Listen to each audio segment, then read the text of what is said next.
My full name is Tadashi Robert Shimizu, and the thing that always kind of bugged me as a young kid was that my brother, who was older than I am, his name was Paul Hiroshi Shimizu. You know, the thing would always say first name, and I felt like I had to put down Tadashi, which labeled me right away. I mean, 80 Years Later was a very emotional documentary. I'm half Japanese and half white, and my grandma is an atomic bomb survivor. And my dad's side is actually, my white side is from Cincinnati. And I've always taken a very strong interest in my Japanese side and never really in my white side. And I was able to talk about my grandmother, about her experiences with the atomic bomb.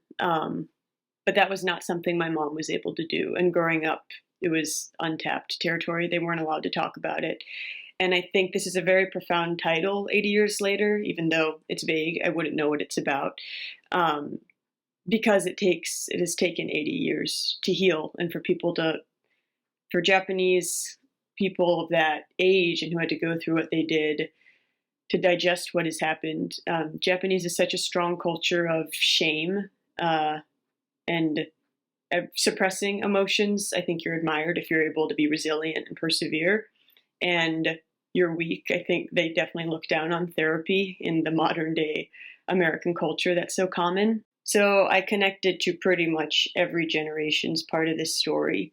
And I think every culture has to assimilate and adapt to American culture. And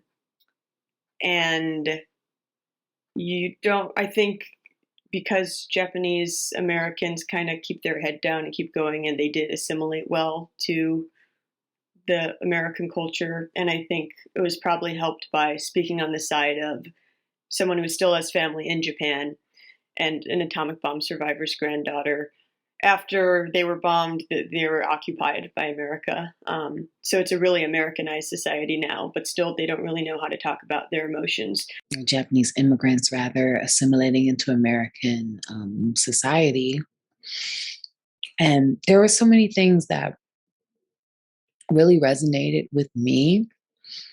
Showing the involvement in social justice, I definitely related because dealing with integration is something that affected my ancestors and my grandparents as well. Being a African American woman, and to see the instances of this with Japanese Americans was enlightening. Knowing what it feels like to be instantly identifiable as different, I relate to completely. And that struggle of feeling like you don't belong is definitely something I've experienced and continue to experience in my life.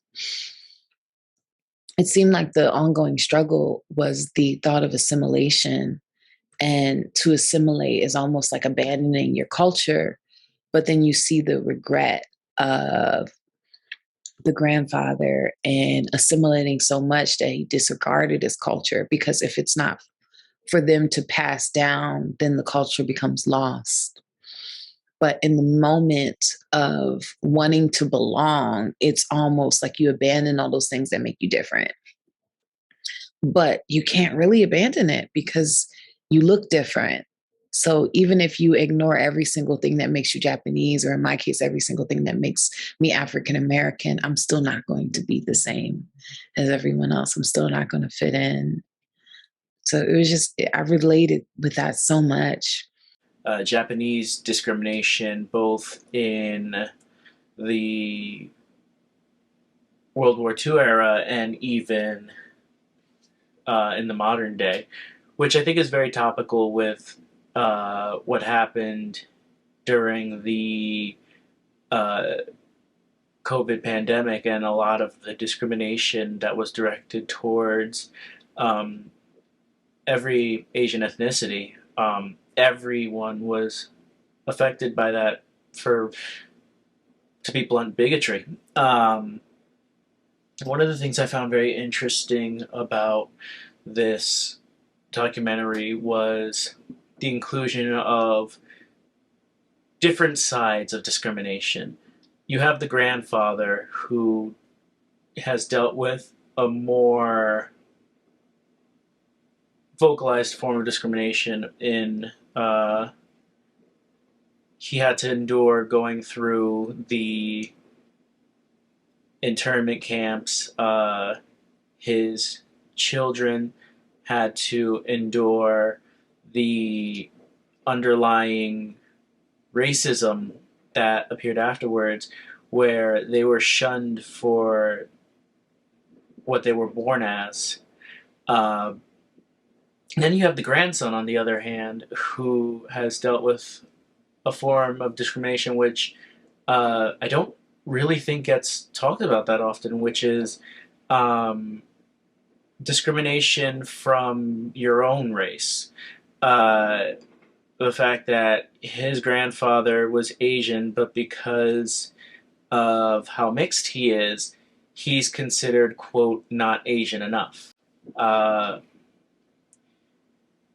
think that's very relatable, especially to a lot of people who are a few generations removed, especially if you've been, quote, Americanized. I thought this was absolutely excellent, open book, raw family history storytelling. And I think if you go into many people's family history, you're going to see these interesting networks and patterns and progressions throughout the family. And I found these stories were especially impactful and especially nuanced.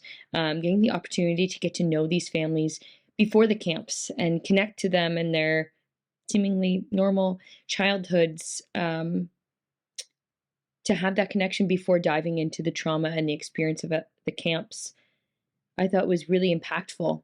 And then also to be treated to what happens next and how does that affect future generations? Where do you move on from there?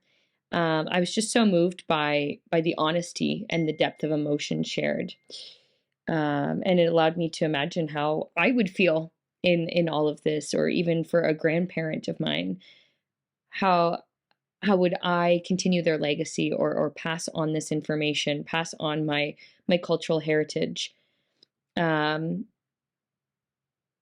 Yeah, it just it was so interesting to see the futures of the family and the grandchildren, and how dissonant and how different that was from what they had to endure. But I thought that the images really helped, and the footage helped build the experience in its horrors and turmoils, but also in the resiliency that I think really shone through.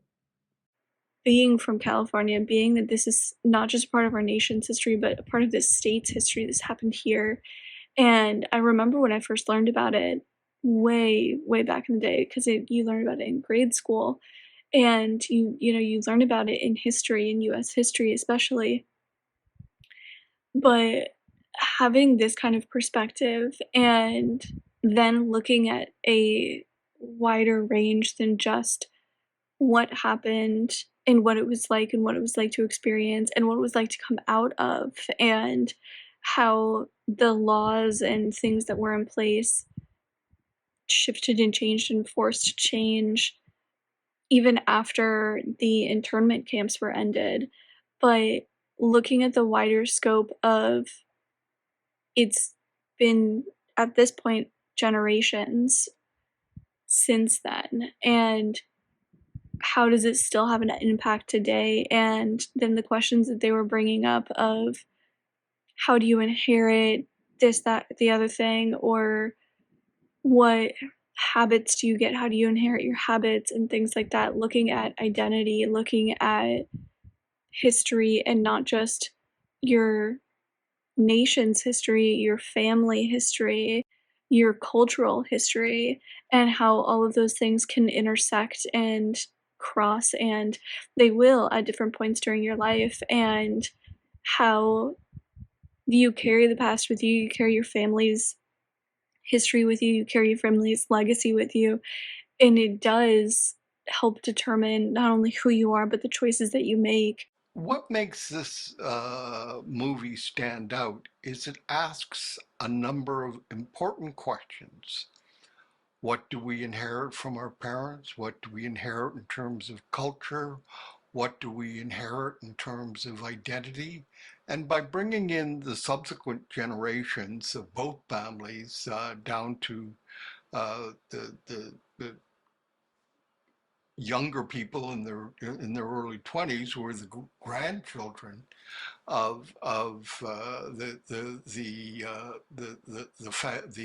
sisters and Robert, um, gives that generational feel, and it doesn't answer all the questions that it asks.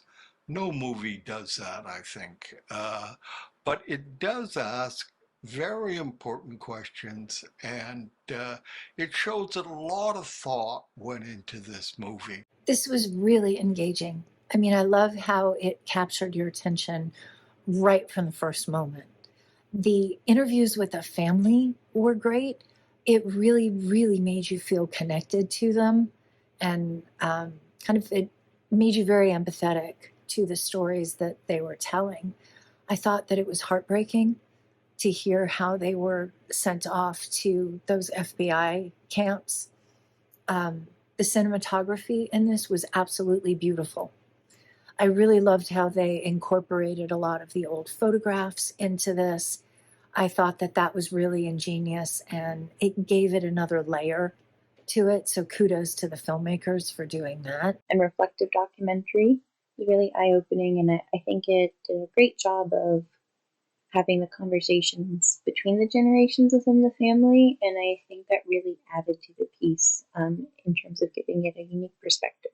Family and generations and the aftermath of, you know, one of the worst parts of American history, and how these people, you know, live their life afterwards. And, you know, it's the story of like their family of the past and their family of the present.